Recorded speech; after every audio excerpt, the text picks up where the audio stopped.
Hello everyone, I am Kariliz Perez with Stone & Fields, and I'm here today with Tobias Engel from Stone & Fields as well. He's a licensed realtor and a professional stager for the last 5 years. Welcome, Toby. How are you doing? Hi, Kariliz. How are you? Very well, thank you. Thank you for joining us today. I'm very excited to have one of our own. I want to talk to you about the market in general. What's happening in Houston? Can you tell me a little bit about Houston real estate market? Well, the Houston real estate market is a little bit crazy, and it's a good time to be a seller, but to be a buyer or even for a realtor, it's quite a challenge. Mm-hmm. And the increase in sales from month to month and versus last year is incredible percentages that we're seeing. Right. I saw that there is 1.4 months of inventory. Tell me about that. So, in other words, that means, because that refers to how long it takes to sell a home, or how long before all the inventory would be sold out if nothing was added. But I see here that days on the market dropped from 65 days in average to 45. So that's a drop of 20 days. That means that if you have a house to sell, within 45 days, you can expect it to be sold. And that's the average. Right. And let's make clear that these may vary depending on the market area in Houston, but in general, that's what we should expect, and that's what's happening today, right? Right. Mm-hmm. So of all the properties that were sold in Houston last month, or in March, we're talking about March, it went up by 30% compared to last year. So that's huge. For single family homes, it's 24%. So they have an enormous effect on the prices of the market. Right. And how about what's going on with new listings? We're not seeing much of that, or we're pretty much the same. What do you think about that? Well, there's the incremental, new listings is too short. Because the inventory keeps on dropping, meaning there's more purchased than enters the market. Right. So it's getting tighter and tighter and tighter. Correct. Basically. Everything is about supply and demand, and there's a lot more demand than supply. And this is why also we see an increase in prices. We are also seeing and experiencing an extremely bigger and amount of multiple offers. You even experience that situation. Tell me about your experience. It was just recently, about a month ago?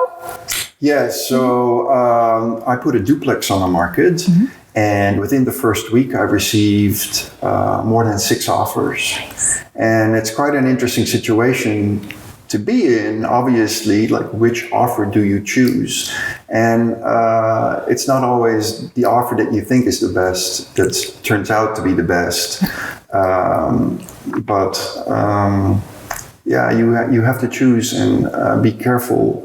Or be very aware of all the different variables in an offer and how that could work out for your seller, for your client. Right, because things may vary. It could be not only the down payment amount, or when is it that they want to close, or how solid the pre-approval. It's a whole package, right? So it is what Toby is saying. We have to really get into, study the offer clearly and make sure we understand it and it fits the seller's needs at the time of selling the house, right? Mm-hmm. So in this case, for instance, and I think many realtors and sellers run into this, is that the price that they accept at the end does not meet the appraisal value.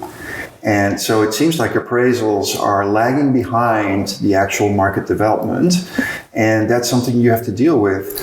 So therefore, maybe it's worthwhile, but that's a maybe, to choose a lower offer, but someone with a larger cash portion in the offer, or someone who has well-filled pockets, right? That he can meet you at least somewhere across the middle, if not all the way. Right. to make the deal happen. That is so true. And you mentioned something that is really important, which is appraisals. Appraisals is a very crucial part of the whole process, and it doesn't happen at the very early stages. It happens more towards the end of the process. You know, the lender probably requires a 30-day closing, so the appraiser might happen between the 20th day or so, but we're experiencing delays with the appraisal. So we're seeing that the appraiser doesn't come back probably until the day before closing. And just let it be known, a lot of stress happens because, you know, you can't close without knowing the appraisal value of the house, right? It's what determines if the house is worth what the contract says and what has been agreed. And we're seeing a lot of delays. There's no negotiating with the lender. You know, if the appraisal doesn't meet its requirements, it's a no, and it's a no, and it's a no. Right. So, right. Yeah. And it's sad to see, because of the prices going up, it's really, sad to see that houses don't appraise at the value, and then they have to renegotiate and start the whole process again in some cases. So this definitely is possible. Tell me a lot about when you went to buy the house. This was when you were selling the duplex. How did it go when you were buying, you as the buyer?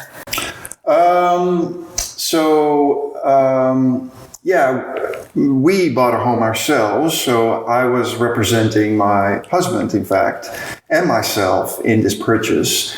And we were looking for a relatively new home. And the home we ended up buying was from 2014. So that's not too old. And you kind of expect everything to be tip-top in order because nothing really in the house is old, considered to be old. And we did have an inspection, but I was like, do we really need to inspect? But let me tell you, yes, you need to inspect because things come out, and even the newer houses or even a new construction. Right. And so in our case, the inspector did not run the air conditioning because the outside temperatures were below 60 degrees. And then an inspector will not switch on the AC at all. And so we did not run the AC, and it turns out we need a new installation. Oh, wow. Right. Yeah. That's crazy. So, you never know, right? People out there, tell your buyers, but also for yourself, inspect, because you just never know. Right. There's no guaranteed deal. That is so true. And even with new construction, like you just said, it's very important. Let's keep it in mind in a very simple way. Houses are built by human beings, and human beings do make mistakes, right? Yes. So with that in mind, it's like a no-brainer to definitely conduct the inspection before purchasing a house. Yes. Well, you live in a new home yourself. Yes. You have problems with your heater. Absolutely. Right. Don't we all? Yeah. Anyways, is there anything else that you would like to talk about or share with everybody about the market in general?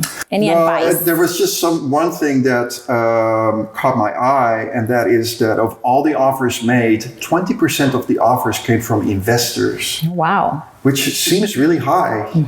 Definitely. Yeah. Do you think these investors are local, or do you think they're coming in from other states? There's definitely investors coming from out of state. And in Houston in particular, despite the prices of real estate going up quick, it's still at a relatively low level. Still very affordable. Yeah. And probably this is also driven by, low interest rates, but these investors have deep pockets as well. So as a, ordinary buyer, you're up against professionals, right? And cash, lots of cash. Yes. And if part of your offer is a lot of cash, then you're good in the game. Right. Yeah. Right. That is so true. So true. Very important and very useful and valuable information. Thank you so much, Toby. I appreciate your time. And if you guys have any questions, feel free to give us a call. Toby, what's your phone number? My phone number is 832-922-8024. And I'm waiting for your calls. Thank you very much. You have a good day.